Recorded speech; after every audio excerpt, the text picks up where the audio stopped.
"Get out now, you're not welcome here. Call the security to get this woman out of here." The manager's voice was absolutely explosive, echoing through the luxury car dealership like a thunderclap. His face was beet red, veins bulging in his neck, as he screamed at a black woman in casual clothes. The tension in that showroom was so thick, you could have cut it with a knife. This was Brad Wilson, and he had completely lost control. Customers were staring in shock. Employees were frozen in place, and this woman he was yelling at, she was standing there with a calmness that was absolutely chilling. Her name was Zora, and she responded with ice-cold precision. "You have no idea what you just did." The way she said it sent shivers down your spine. There was no screaming, no hysteria, just pure controlled fury that was somehow more terrifying than any shouting match. And that was enough to know a line had been crossed. Have you ever been discriminated against? Hit the subscribe button now and type karma in the comments, because what you're about to see proves that karma is very, very real. The black woman was Zora Thompson, and at 42 years old, she had built one of the most successful automotive empires in America, completely from scratch. We're talking about a self-made millionaire who owned not just one, not just 5, but 12 luxury car dealerships across the state.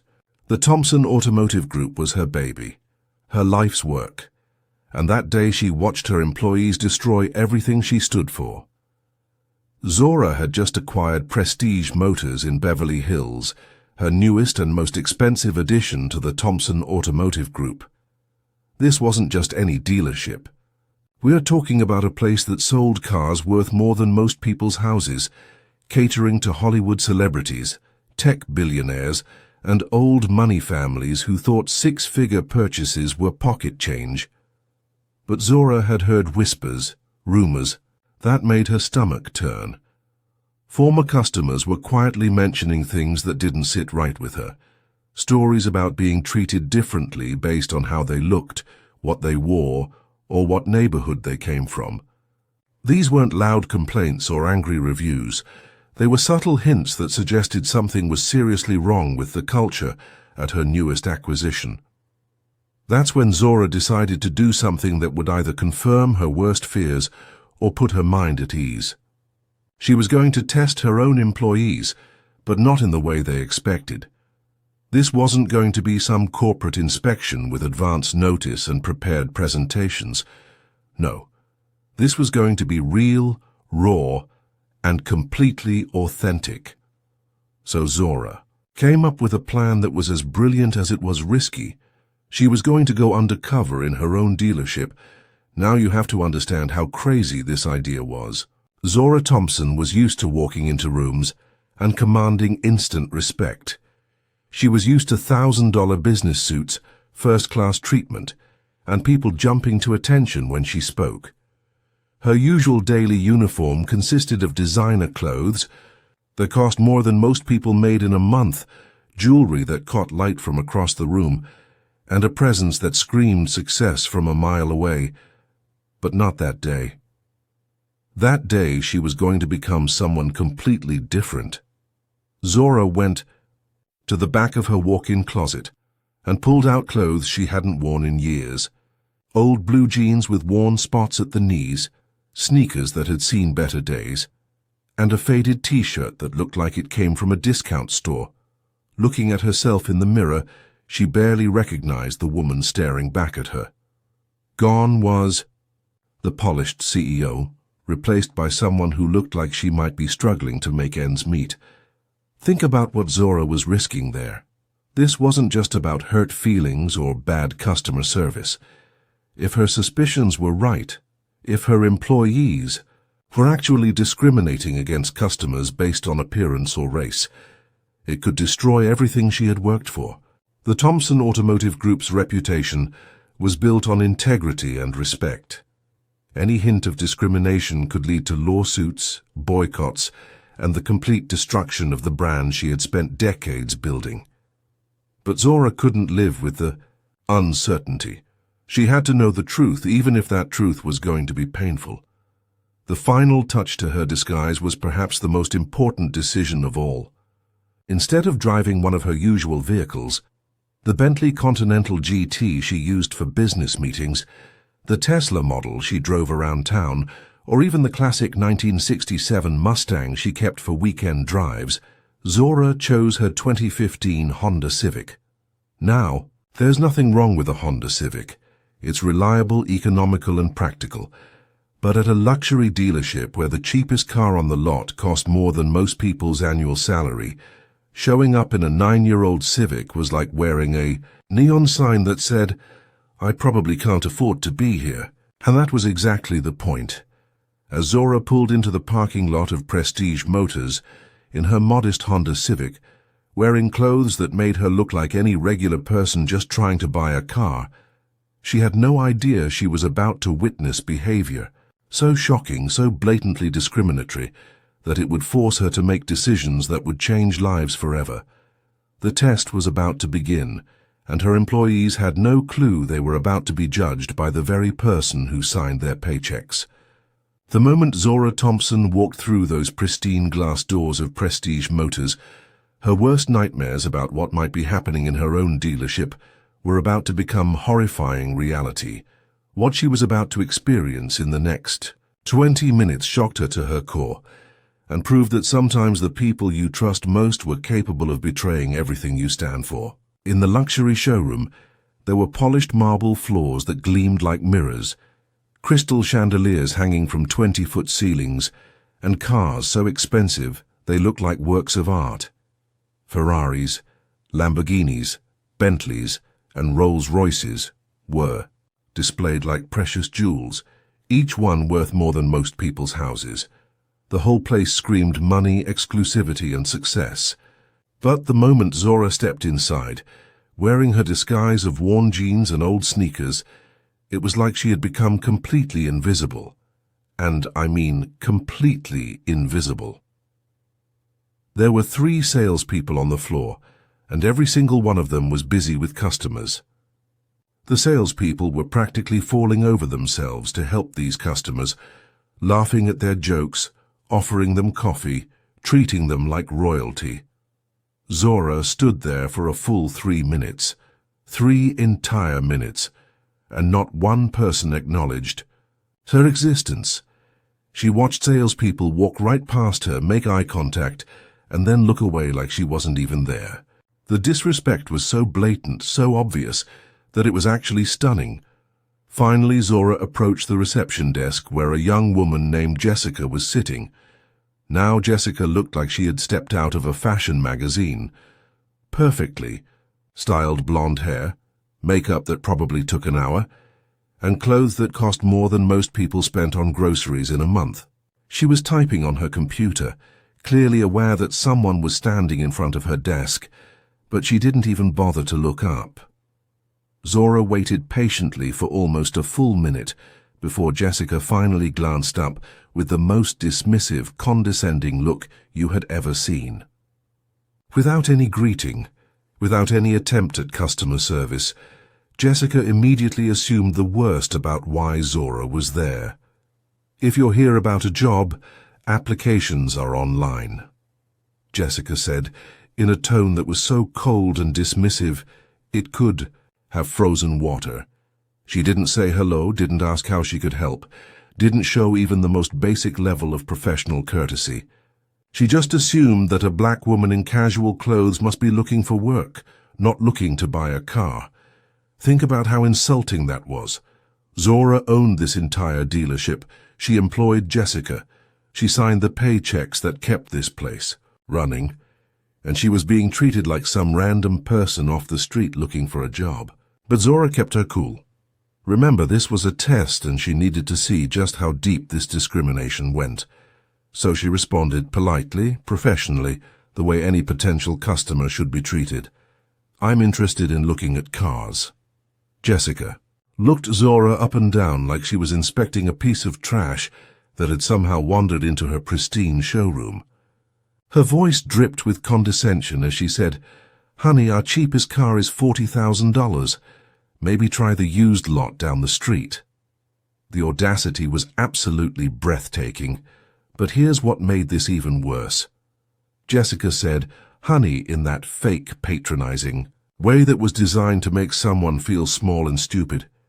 She was talking to Zora like she was a child who had wandered into an adult store by mistake. Zora was standing there, processing what had just happened, when things were about to get so much worse. Because that's when Brad Wilson made his entrance, and this man was about to show us levels of arrogance and discrimination that made Jessica look polite by comparison. Brad Wilson was 38 years old, and he carried himself like he owned the world. He had that slicked-back hair, expensive suit, and swagger that screamed, "I think I'm better than everyone else." This was a man who had made a career out of kissing up to rich customers while looking down on everyone else, and he was about to show Zora exactly what kind of person she had accidentally hired. Brad had been watching this interaction from across the showroom, and he approached with this fake smile that didn't reach his eyes. His whole demeanor screamed superiority and condescension as he said, "Ma'am, I think there's been a misunderstanding." He didn't introduce himself, didn't welcome her to the dealership, didn't show any genuine interest in helping her. He immediately assumed there was a misunderstanding, as if Zora being there was some kind of mistake that needed to be corrected. But Zora wasn't backing down. She had been in business long enough to recognize a test when she saw one, and she was determined to see just how far her employees would go. So she responded calmly and clearly, "I'd like to see your luxury sedans." This was where Brad's true colors really started to show. Instead of doing what any decent salesperson would do, which was show her the cars and try to make a sale, Brad put on this fake smile that was so transparent it was almost insulting. His response was a masterclass in discrimination, disguised as business protocol. "Those require serious buyers with pre-approved financing," he said, and the way he emphasized serious buyers made it crystal clear that he didn't consider Zora to be one. Think about how ridiculous this was.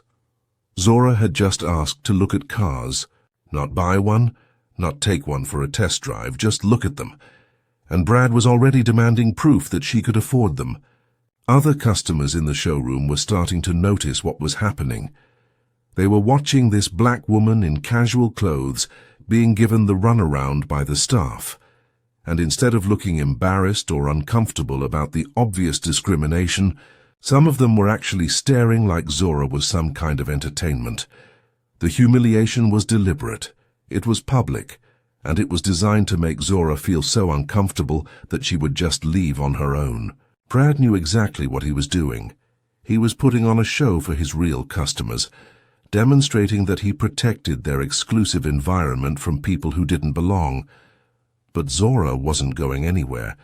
She had seen enough to know that her worst fears were true, but she needed to document just how bad things really were.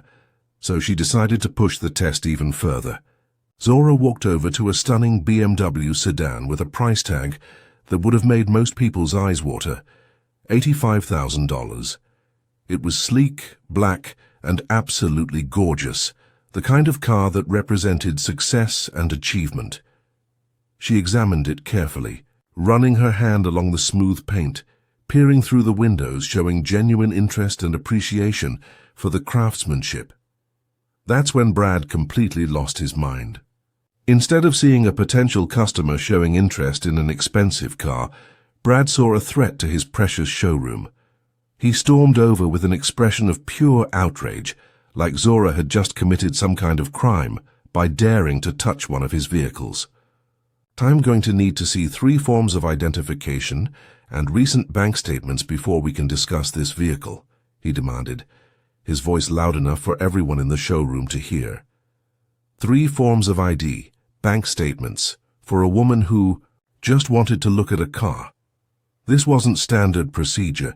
This was discrimination, pure and simple. But Brad wasn't done humiliating Zora. Oh no, he was just getting started. He called over the security guard over Zora, like she was some kind of threat that needed to be monitored. The security guard's name was Tom, and he was a big guy with the kind of intimidating presence that was designed to make people nervous. Tom walked over with his hand resting on his radio, like he was ready to call for backup if this situation got out of hand. "Just in case," Brad said to Tom, but he said it loud enough for Zora to hear. Just in case what? The message was clear. Zora was being treated like a potential criminal, not a potential customer. But then something happened that exposed the discrimination in the most brutal, undeniable way possible. A well-dressed white customer walked through the front door, and the transformation in the staff's behavior was so dramatic, it was like watching a completely different business. This new customer was wearing an expensive suit, polished shoes, and a watch that probably cost more than most people's cars. The moment he stepped inside, it was like someone had flipped a switch. Jessica, the same receptionist who had treated Zora like trash, instantly sprang to attention with a warm, welcoming smile. "Good afternoon, sir. Welcome to Prestige Motors. How can we help you today?" Her voice was completely different, friendly, professional, genuinely interested in helping. One of the salespeople who had completely ignored Zora when she walked in immediately approached the new customer with coffee, a comfortable chair, and genuine enthusiasm about showing him around the showroom. Zora watched this double standard play out in real time, and you could see her jaw tightening with controlled fury. She was witnessing the exact same staff treat two customers in completely opposite ways. Based on nothing but appearance and race, the contrast was so stark, so obvious, that it was actually painful to watch. The white customer asked to see the same BMW that Zora was interested in. Instead, the salesperson practically ran to get the keys, eager to let this serious buyer sit inside the car, start it up, and take it for a test drive. No questions asked, no proof of income required, no suspicious looks or whispered conversations with security. That's when Brad delivered what he thought would be his final blow. He approached Zora with that same fake smile and said, "Maybe you'd be more comfortable at one of the other locations." The pause before other locations was deliberate and loaded with meaning. He was essentially telling her to go somewhere else, somewhere that catered to her kind of people. It was segregation disguised as customer service, discrimination wrapped up in polite language. This was the moment when 30 years of building a business based on respect and equality came crashing down around Zora's ears. She was watching her own employees destroy everything she believed in, and she had reached her breaking point. That's when security guard Tom made the worst decision of his life. He lunged forward and roughly grabbed Zora's arm like she was some kind of criminal. "Come on, lady, time to go." His grip was aggressive, disrespectful, and completely out of line. But Zora wasn't having it. She ripped her arm away with surprising force. "Take your hands off me. I'll walk out myself." The power in her voice stopped everyone cold. Even in this moment of complete humiliation, she carried herself like royalty. Brad thought he had won. His voice dripped with smugness as he delivered what he believed was the killing blow. "And don't come back unless you can afford to shop here." The arrogance was absolutely sickening, but then something happened that changed everything. Zora stopped at the doorway and slowly turned around. For the first time, she smiled. It wasn't a friendly smile. It was the kind of smile that should have made every person in that room run for cover. Her voice was deadly quiet. "Oh, I'll be back. Very soon." The way she said those words sent chills down your spine. There was a promise in her voice, a certainty that made you realize Brad had no idea who he had just messed with. The entire dealership fell silent as she walked out, leaving everyone wondering what had just happened. She was physically escorted out of her own dealership like a common criminal. Zora Thompson sat in her modest Honda Civic in the parking lot, and for the first time in this entire ordeal, she allowed herself to feel the full weight of what had just happened. Her hands were shaking, not from fear or embarrassment, but from pure, concentrated rage that had been building up for the past hour. If you were in Zora's shoes, what would you have done? Tell us in the comments, and don't forget to hit the subscribe button for more stories like this. In the car, Zora reached for her phone, and her first call was to Sarah, her assistant. When Sarah picked up, Zora's voice was deadly calm, the kind of calm that came right before a storm that was going to level everything in its path. Sarah, yes, they failed the test spectacularly, Zora said, and you could hear the controlled fury in every word. This wasn't just poor customer service or a few rude employees. This was a complete and total failure of everything the Thompson Automotive Group was supposed to represent. Zora had gone into this test suspecting there might be some problems with customer service, maybe some unconscious bias or lack of training. She had been hoping to find minor issues that could be fixed with better management and diversity training. Instead, she discovered systematic, deliberate, institutionalized discrimination that went against everything she had spent her career building. But then, Zora said something that should have made Brad Wilson and his team absolutely terrified. Prepare. The termination paperwork.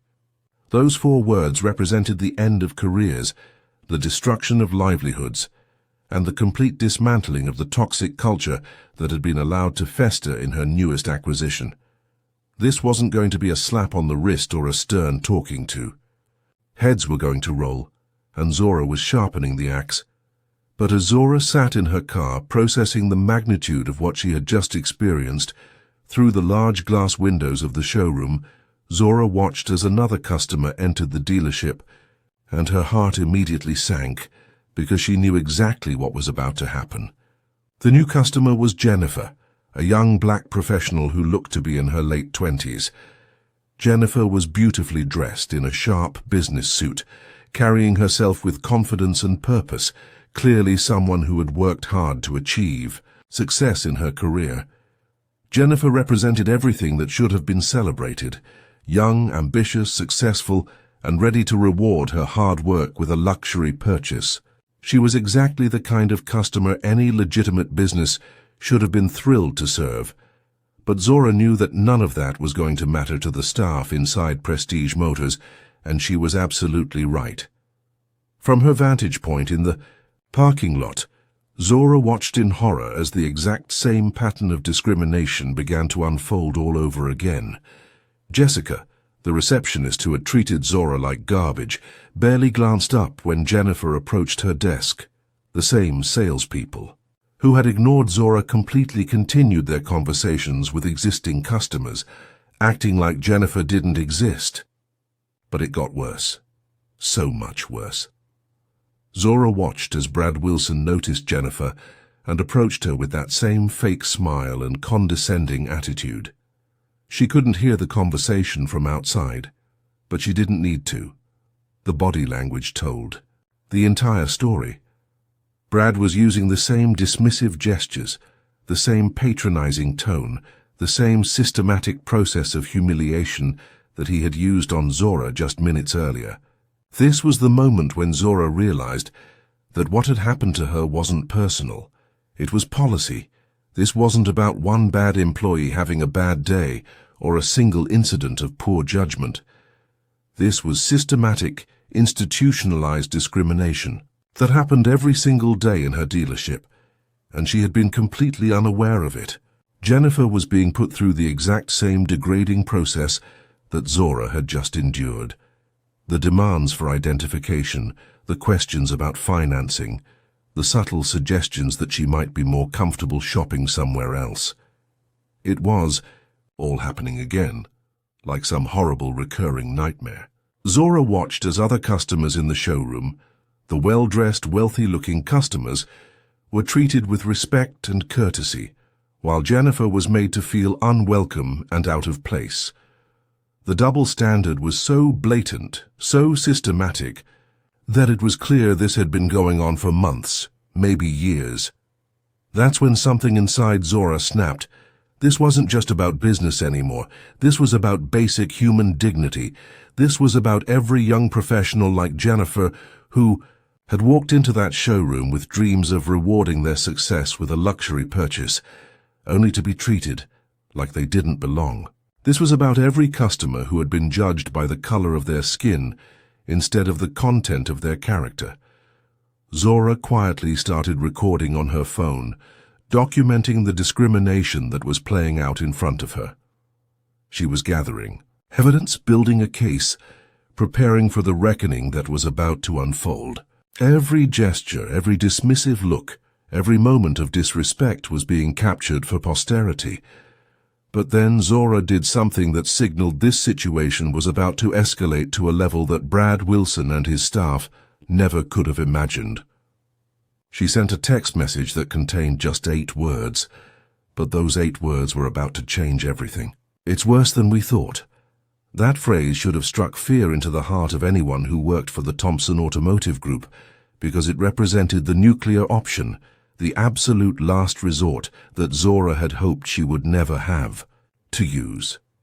This was the protocol reserved for situations so severe, so damaging to the company's reputation and values, that it required immediate and decisive action at the highest levels. Within minutes of sending that text, Zora's phone started buzzing with responses. Her legal team, her human resources department, her regional managers, they all knew what Protocol 7 meant, and they were all preparing for what was about to be the most dramatic corporate housecleaning in the company's history. Then she made another call, and this one should have made Brad Wilson's blood run cold if he had any idea what was happening. "Call the regional manager. Tell him it's urgent." The regional manager, not a local supervisor, not some middle management figure, but the person who oversaw multiple locations, the person who had the power to make decisions that affected entire districts. Zora wasn't playing games anymore. She was calling in the big guns, and something massive was about to go down. After about 15 minutes of phone calls, Zora disappeared. She drove away in her Honda Civic, leaving the staff to think they had won, that they had successfully protected their precious showroom from someone who didn't belong. Brad probably felt pretty good about himself, maybe even told the story to other staff members about how he had handled that difficult customer. But then, something happened that was going to start making Brad very, very nervous. About 30 minutes later, a figure approached the front entrance of Prestige Motors, and this time everything about the situation was different. The person walking through those doors was wearing a perfectly tailored business suit that probably cost more than most people made in a month. The shoes were expensive Italian leather, polished to a mirror shine. The jewelry was made by a designer. The jewelry was subtle but clearly expensive. Everything about this person screamed success, authority, and money. It was Zora, but she was completely transformed. Gone was the woman in worn jeans and old sneakers. In her place was someone who looked like they could buy the entire dealership without breaking a sweat. The confidence in her walk, the authority in her bearing, the quiet power that radiated from every step. This was a completely different person than the one they had thrown out less than an hour ago. When Zora spoke, her voice had changed too. It wasn't the polite, patient tone of someone trying to be a good customer. This was the voice of someone who was used to boardrooms, hostile takeovers, and making decisions that affected thousands of people. This was the voice of power, and it was about to shake the foundation of everything Brad thought he knew. "I'd like to speak with your district manager," Zora said, and the way she said it made it clear this wasn't a request. It was a command. Brad looked up from whatever he was doing, and for a split second, there was something familiar about this woman. But he couldn't quite place it, and his arrogance wouldn't let him consider that the person he had just humiliated could possibly be standing in front of him looking like $1 million. "Look, lady, I thought we settled this. You can't just keep coming back," Brad said, and the dismissive tone in his voice proved that he still didn't understand what he was dealing with. He thought this was the same person he had thrown out, maybe dressed up to try to impress him, maybe thinking that better clothes would get her better treatment. He had no idea that he was about to receive a lesson in consequences that would haunt him for the rest of his career. But then Zora said something that should have made Brad's blood freeze in his veins. "Tell him Zora is here." Brad's confusion was obvious. Zora who? "Listen, I'm calling the police." But instead of being intimidated or backing down, Zora just smiled. And this wasn't a friendly smile or a nervous smile. This was the kind of smile that should have made everyone in that showroom run for cover. "He'll know," she said. And those two words contained more confidence and certainty than Brad had shown in this entire interaction. Soon the district manager came bursting through those glass doors, like his life depended on it, and everything about his entrance screamed panic and desperation. This was Robert Chen, a man who oversaw multiple dealerships across the region, someone who was used to handling high-pressure situations and managing million-dollar operations. But right then, he looked like he was about to have a heart attack. Robert was practically running across that marble floor, his expensive suit wrinkled from rushing sweat beating on his forehead, despite the perfect air conditioning in the showroom. His eyes were scanning the room frantically, searching for someone, and when he spotted Zora standing there in her business attire, something incredible happened. Robert Chen, this powerful district manager who commanded respect throughout the automotive industry, went absolutely pale. The color drained from his face, like someone had just told him his worst nightmare had come true. His mouth opened and closed a few times like he was trying to speak, but couldn't find the words. And now he was face to face with the catastrophic consequences of those beliefs.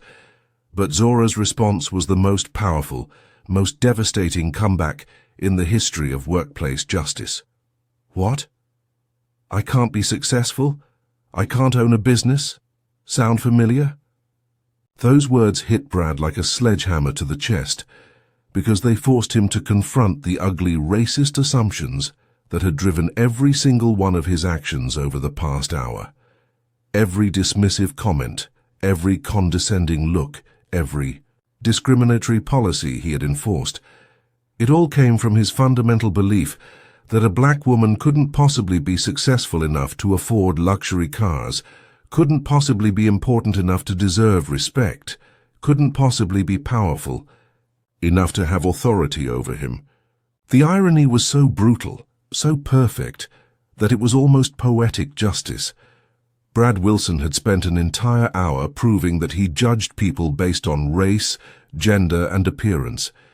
He had created his own disaster through his own prejudice, and now he was drowning in the consequences of his own actions.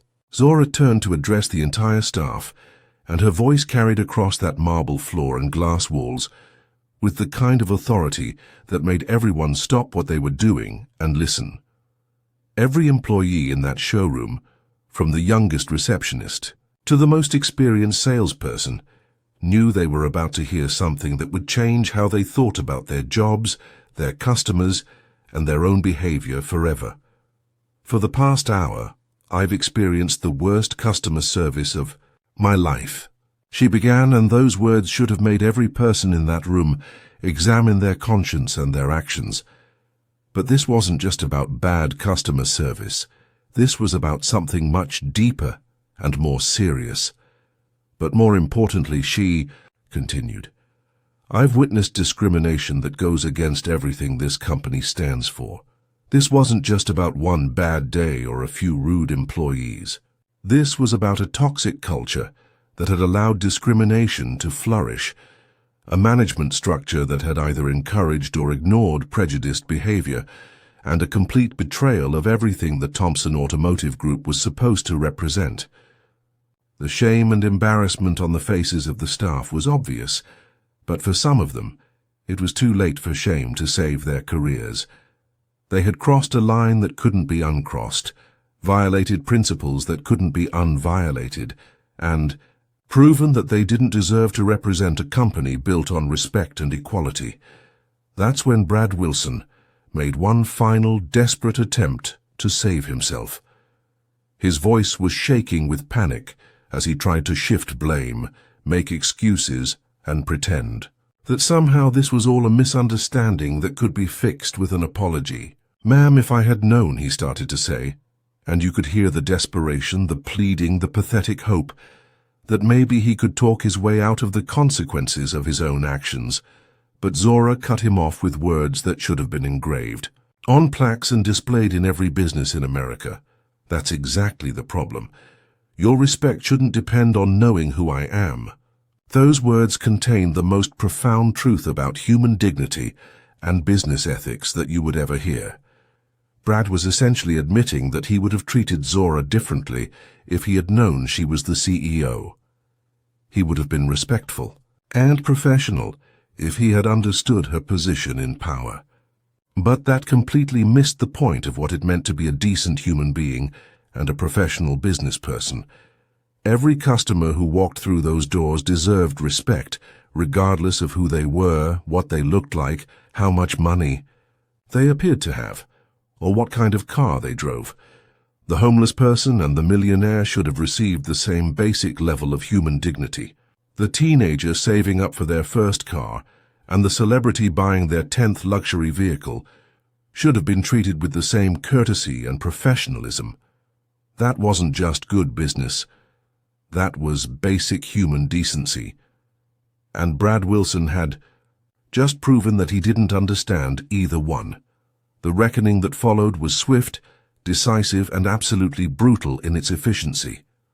Zora Thompson hadn't built a multi-million-dollar empire by being soft on people who betrayed her company's values. And she was about to prove that actions had consequences at every level of her organization. Brad Wilson, the arrogant manager who had thought he was protecting his exclusive showroom from undesirable customers, was fired on the spot. Not suspended, not given a warning, not sent for additional training, fired immediately. Effective, right then? Pack your things and get out. His career in the automotive industry was over. His reputation was destroyed. His sense of superiority and power had been revealed as nothing more than an illusion built on prejudice and ignorance. Sapibiahas. Look on Brad's face as he realized that his discriminatory actions had cost him everything was something you would never forget.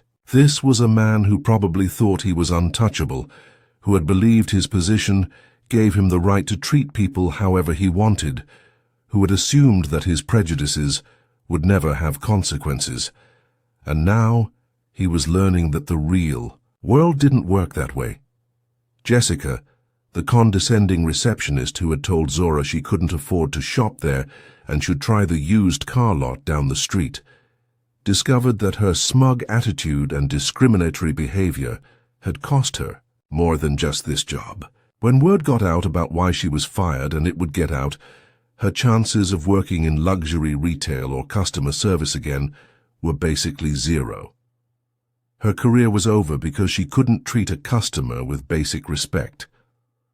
Tom, the security guard who had physically grabbed Zora and escorted her out like she was a criminal, learned that following discriminatory orders wasn't a defense for discriminatory actions. He was fired immediately, and his security license was likely to be reviewed by the state board for violating the civil rights of a customer. His career in security was probably over, and he was facing potential legal consequences for his actions. But here's what made Zora Thompson a true leader. Her response to this situation went far beyond just punishing the people who had discriminated against her. She could have stopped at firing Brad, Jessica, and Tom. She could have made her point and walked away. Instead, she used this moment as an opportunity to create positive change that would affect every customer who walked through those doors in the future. Zora announced a complete culture overhaul for the entire dealership, starting immediately. Every employee would undergo mandatory diversity training.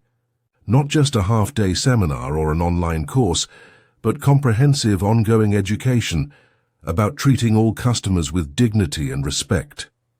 The training would be conducted by outside experts, not internal staff, to ensure that it was thorough, unbiased, and effective.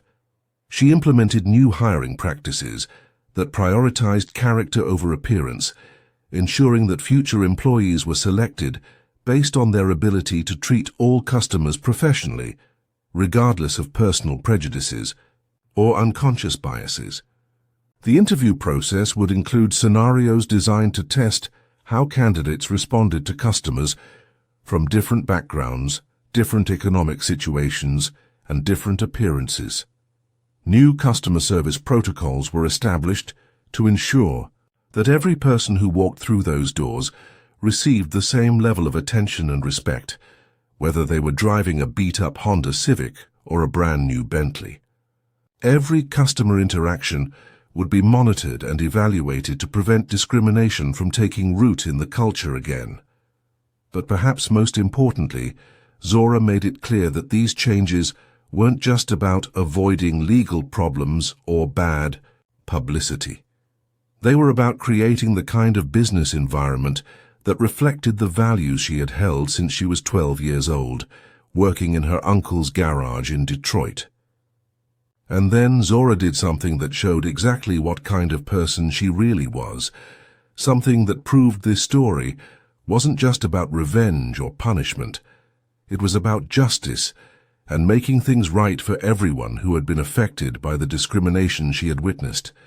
She remembered Jennifer, the young black professional who had been subjected to the same discriminatory treatment, while Zora watched from the parking lot.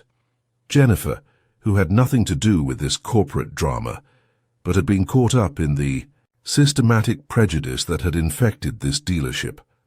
Jennifer, who had come in hoping to celebrate her success with a luxury car purchase, and instead experienced the same humiliation and disrespect that Zora had endured.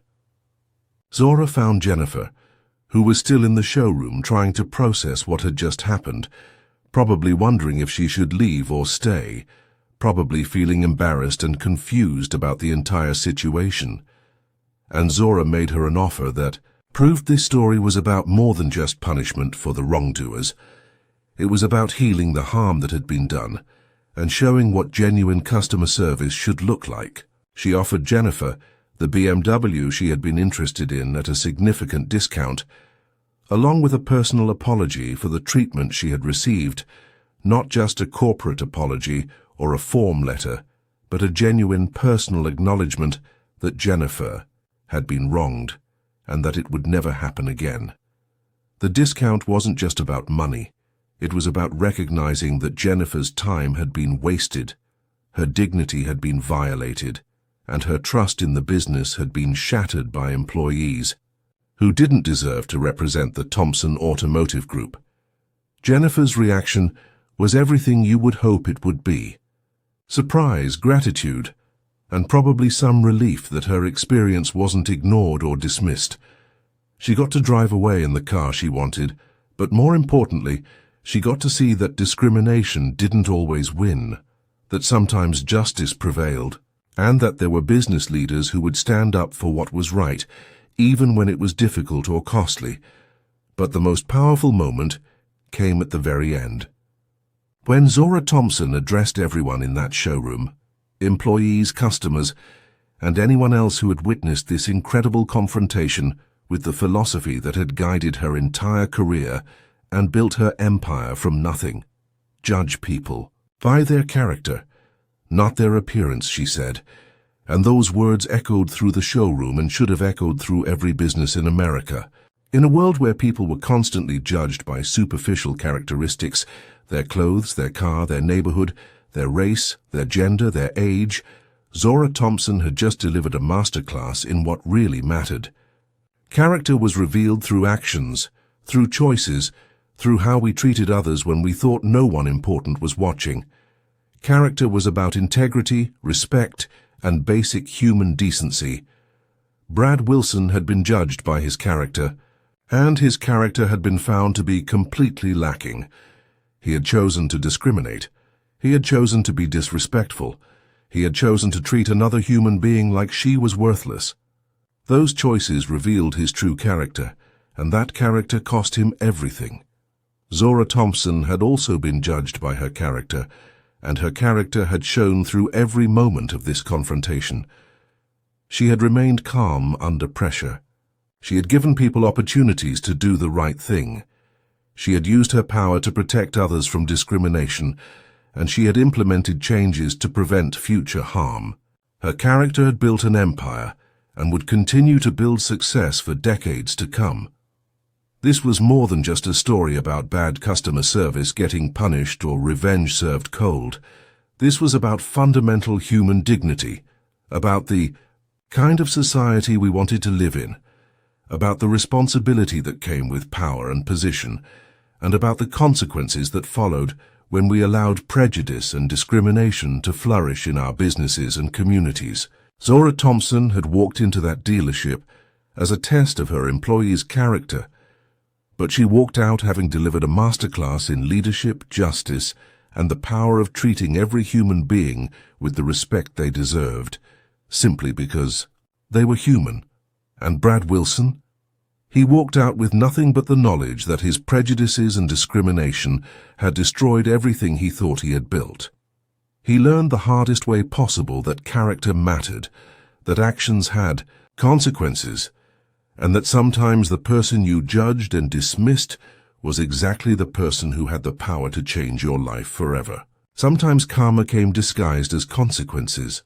Sometimes it came dressed up as justice, and sometimes, if you were really unlucky and really deserved it, it came in the form of discriminating against your own boss and having to face the music for every prejudiced choice you had ever made. The lesson here wasn't just about business or customer service. It was about life, about values, about the kind of person you chose to be when you thought no one important was watching. Because here's the truth that Brad Wilson learned too late. Someone important was always watching, and that someone might just be the person whose opinion mattered most. Did you enjoy this story? Hit the subscribe button and share this video with others so they can learn too.